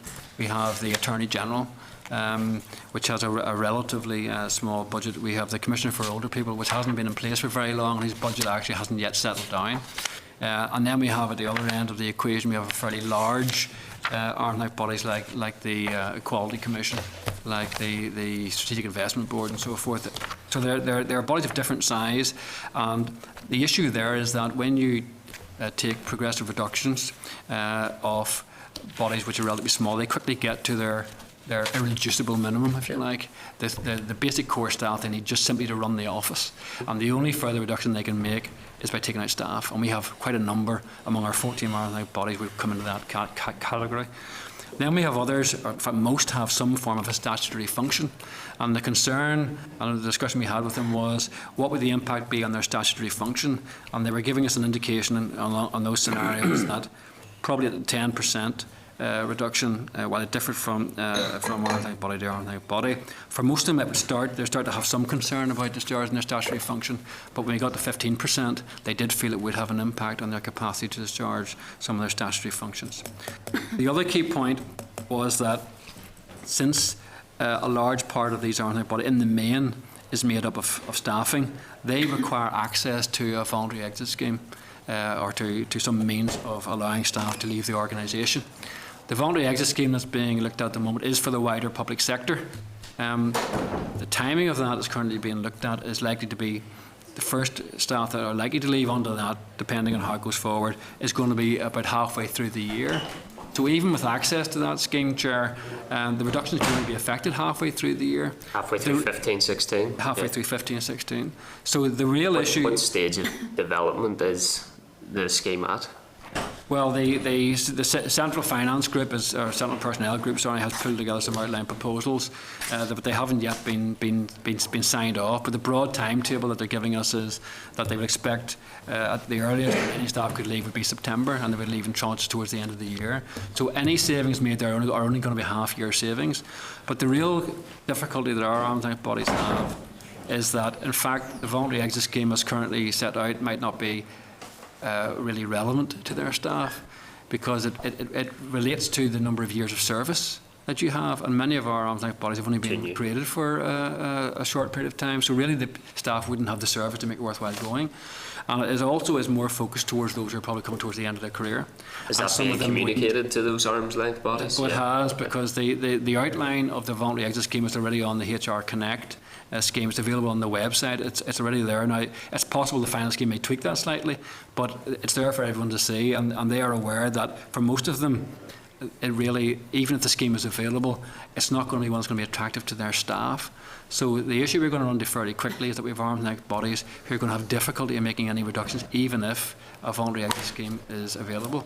If you take Victims and Survivors Service, for example, this may have been prior to Monday's meeting, but in correspondence with the committee, they had raised concerns that the engagement with OFM, DFM on 15-16 budget, rather than the work being done to reach agreement on 14-15, had been limited as a result of that. In relation to the 10% reductions they were being asked to make, they felt that there would need to be extensive efficiency savings, and that there would be programme reductions, and at 15% there would be redundancies, and that they would be unable to complete a considerable amount of programme work, and they would have concerns about their statutory obligations. Is the department able to differentiate between any of the arm's length bodies? Is there a criteria for determining that, or will the reductions that are going to be requested, will they be uniform across all of the arm's length bodies? Well, Chair, that will form part of the range of proposals that we will put to ministers. There are different approaches. We have to date taken the consistent approach of 4.4% was applied to everyone. Now, some of the bodies, smaller bodies, struggle to make that already, and we were aware that might be a problem, and we planned for that. The scenarios that we applied were simply to give us a sense of what the impact might be. So we weren't going to start off with differentiating between arms length bodies. We wanted to get a sense from them of what are the impact, in this range of reductions. Yeah. What we will then put to ministers will be an assessment of what they have told us, Right. and some options which will include both a common reduction to all, which could include a differentiated response to all, and will include both impact on arms length bodies, the reductions the department's making, and also any reduction that might be required to programme expenditure, which is the other block of expenditure that needs to be looked at.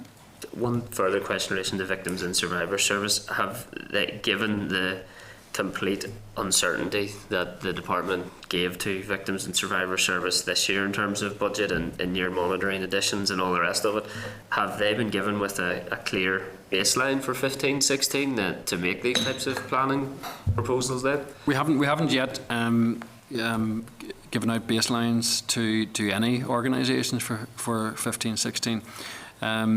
We have confirmed What baselines are they working off then? Well, they will know that for this year they have the 10 million plus the extra 1.3 that we got in October monitoring. Which So is they will in-year know that- monitoring. So are they making the plans based on baselines plus in-year monitoring then, yeah? Well, yes, but they made their plans in the knowledge that what we said to them was, you have a budget of 10 million. This is the first allocation. We expect that there will be a further addition coming. You should put in place programs to allow you to spend that money when it comes, but do not spend it until you actually have it. So they were given an indication that money was likely to come, but we couldn't preempt the decision of the Executive October monitoring.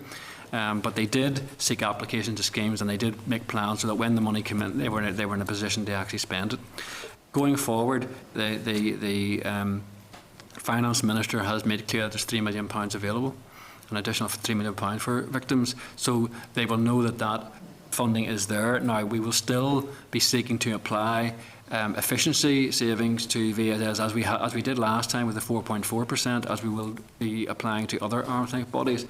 But the additional allocation they are getting should ensure that the funding they get in 15-16 will be is likely to be in excess of their baseline for this year. So they have that comfort, but they don't have the actual final figure. Could I just say, Yeah. when we were telling them to do the plan scenarios, we told them yes, there was the £3 million extra as well, but they needed to put the scenarios to us of the 10% and 15%, but overall their resources would increase the next year. Okay, and the £5 million that's been allocated to historical institutional abuse inquiry, are you confident that that is the sufficient amount of money to allow the inquiry to proceed? Well, this is a commitment from the executive. They will meet the costs. We work with them to monitor their spend, Chair. So if those figures change, that money will be forthcoming from DFP. Okay. It's underwritten. So That's clear. we Okay. don't regard that as a pressure on us, or is it a source of any easement for us either. In the current year, we're forecasting we're just going to spend over 4 million. So we believe 5 million will be enough for next year. Okay, keen to bring members in as well. Alex Maskey. Thank you, Chair. Thank you for the presentation. I do appreciate we'll get more detail later in the week, I think you said, Mark, earlier on. Yeah. Just in terms of, I thought you were saying earlier on that the arm's length bodies account for over 50% of the department's budget. 56%. Yeah, and that's a hefty amount. And then 10% for programmes. And looking at the arm's length bodies, it's actually difficult to see, given the nature of most of them, where the savings might actually be, or any significant savings might be realised out of from the ALBs. Which means for me then the pressure goes on other kind of programmes and even priorities. So I know you referred earlier on there to TBUC, and that's kind of more in your monitoring kind of funding opportunities, but can you kind of elaborate a wee bit more on what the risks might be to TBUC, or am I reading that wrong? No, I think you're reading it very accurately. In terms of the arm's length bodies, where they have managed to achieve savings in the past has been in particular around the cost of rental, for example, moving to less costly premises. A number of them in the OFM DFM family of ALBs have actually come together into, for example, the Headline building and into a quality house, where they've come together to share the same premises, and that has reduced costs. There are some others who can also make that kind of a move and are looking at that. So there still is some potential for the arm's length bodies to do that. But you're right that while the further reductions could be made to the arm's length bodies, it will start to impinge on their activities in the way they've described to the committee. And we will need to look at, or one of the other areas that Minister will have to consider is whether or not there needs to be some sort of reduction to programme spend. Now, the bulk of the programme spend that we have in OFM DFM relates to equality and good relations. Minority Ethnic Development Fund and the District Council Good Relations Fund, the North Belfast Good Relations Initiative. It's those kinds of things where the bulk of our money is spent. So clearly, if there was any impact on programme, it would impact in those areas. TBUC is bid for in year. I think the real risk to TBUC is that if there's no resource available in year, they're bidding into a very small pot against other competing pressures, and there may not be the same amount of funding available. And last year we got 3.5 million, some of which went into those good relations and other related type activities. So that's the risk. There's a risk to our existing programme around good relations, but there's also a risk to the further money that we got in year last year for TBUC, given that the resources are getting generally tighter. Yeah, thank you. Can I pick up on that, Mark? Yeah, you rightly identified the Building a United Community strategy and the delivering social change to a fair extent as well have relied heavily on in-year monitoring for funds. How much risk are there to those programmes, and is there any consideration being given for establishing baseline funding in future budget periods for them?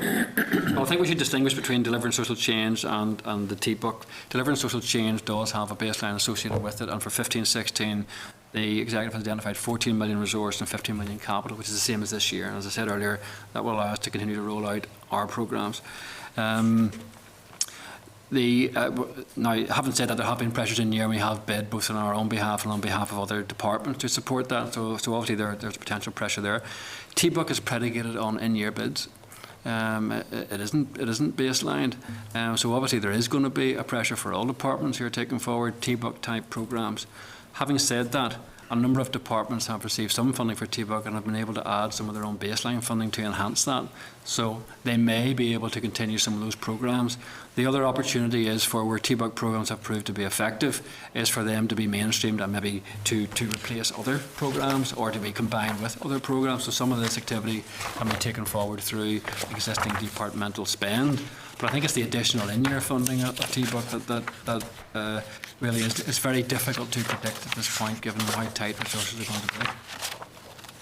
What does it say about the department's commitment to the Building a United Community strategy if there is no baseline budget for it?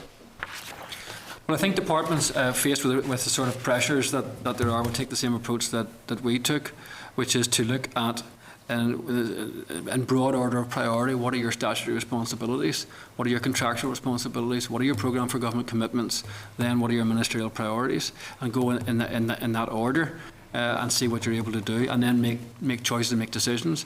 But I think there could be opportunities for departments to work together, maybe to continue some programs perhaps on a reduced scale, or as I said, to tie in the additional TBUC money with some mainstream money to take forward some programs, albeit on a reduced scale or delivered in a slightly different way. But there's no doubt that you can't have a budget reduction without having an impact on services, and that impact has to fall somewhere, and those are the choices that departments can make. Okay, given the scale and concern that some of those reductions are going to be, can you give us an update in relation to the status of the £80 million that has been allocated for the Social Investment Fund? Well, the £80 million against the Social Investment Fund wasn't over a particular specific period of time. So the 14 million resource and the 15 million capital that's going towards delivering social change includes within that funding for the Social Investment Fund. That was provided for the last number of years. It's been protected for the 15-16 budget. Our working assumption, although it is only a working assumption, is that there will be the possibility of that continuing in future years, but those will be decisions that the Executive will have to take over the next programme for government. How difficult does that make it to actually track the spend in relation to that and to assess the outcomes in relation to the spend? I think, Chair, the difficulty is not so much tracking the spend, it's in making decisions around what can be approved when you're moving into a future where the funding is uncertain. Because by their very nature, these kinds of projects take some time to work up. You're a long time going through the ideas, going through the business cases, getting the project ready to go, and then the spend can come in fairly large lumps. We're getting to the point now where there have been a significant number of SAF projects have been already approved. There are some additional ones which are close to approval, but the actual funding for the future years is uncertain, and we know there are pressures down the track. So it does mean that we have to look at ways in which we can ensure that we can control the delivery of projects in a way that lives within the budget. Do you think those funds could have been spent in a better way? Sorry, do you mean the social investment fund money that has been ring-fenced? Do you think that the judgment will be whether they could have been used more effectively, given the scale of reductions being applied to other area and the lack of activity that has come forward from it? Well, I think, Chair, that's a decision ministers would have to make. I think the point I was trying to make was that the funding was made available early on in the programme for government when the ideas and the proposal hadn't yet been developed. So it takes time to work those up. Those proposals are now being worked up, and there is real delivery on the ground. I mean, there are projects. There's 23 projects, I think, approved at a value of over 33 million, I think it is. Mm-hmm. There's an additional 13 projects are close to a letter of offer stage. So, and there's one project actually on the ground. The Croon project is actually on the ground at the moment. So there are projects happening. There's activity happening there on SIF. Any judgment as to the merits of SIF versus any other programme will be one for ministers to make. It's a significant amount of money to have set aside, given the scale of reductions that we're talking about. Okay, final questions from me then are, do you have any initial idea in terms of the potential scale of redundancies that may have to take place as a result of the reductions? You mean in OFMDFM or more broadly? In the department. Well, within the department, we have been engaged in a workforce planning process over the last number of months, and we're just about to put proposals to ministers, so we haven't yet got agreement from ministers. But the sort of figures we have been looking at have been in the region of a payable reduction of 12.8%. In terms of posts, that would be somewhere in the region of 35 posts. Now, the important thing to say is that we're looking at reducing posts. The way we will do that is by suppressing some vacancies that are there. We will seek to redeploy staff who are in posts that we don't think we have a need for on an ongoing basis to other areas which are vacant. And the voluntary exit scheme will then allow some staff to leave and will create some further space for any staff that need to be redeployed to be redeployed. So we have been undertaking planning in this area, and that's the sort of we think of some of the early action we took to not fill vacancies and to stop vacancies being filled has taken us a fair bit of the way for what we need to do in 15-16. I think the issue will be when we move beyond 15-16 and there's further requirement for reduction, the extent to which we can manage that, and a voluntary exit scheme will be important for that going forward. Okay, what's the timeline for you now then in terms of completion of the process? Well, some of the, you mean in terms of the workforce plan? No, for the budget. Oh, the budget, sorry.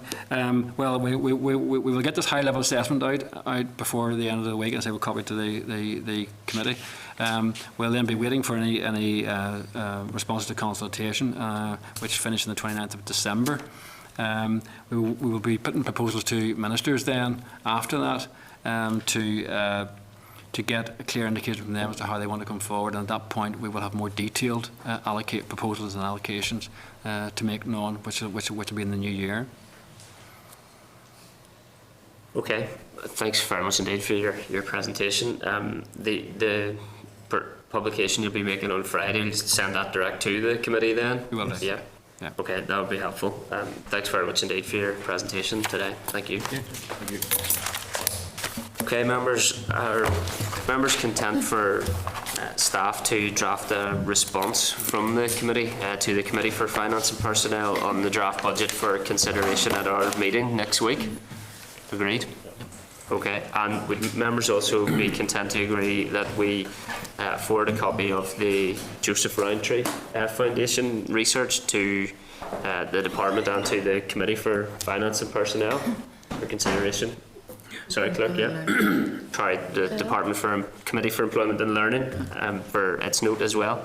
Members agreed? Yep. Okay. Agenda item 9 then, members, is the draft forward work programme. It's available at page 119 of your pack. Are members content with the forward work programme? Okay. Any other business? No. Okay. The date and time of our next meeting is next Wednesday at 2 p.m. in room 30. Thank you. Assembly Committee Room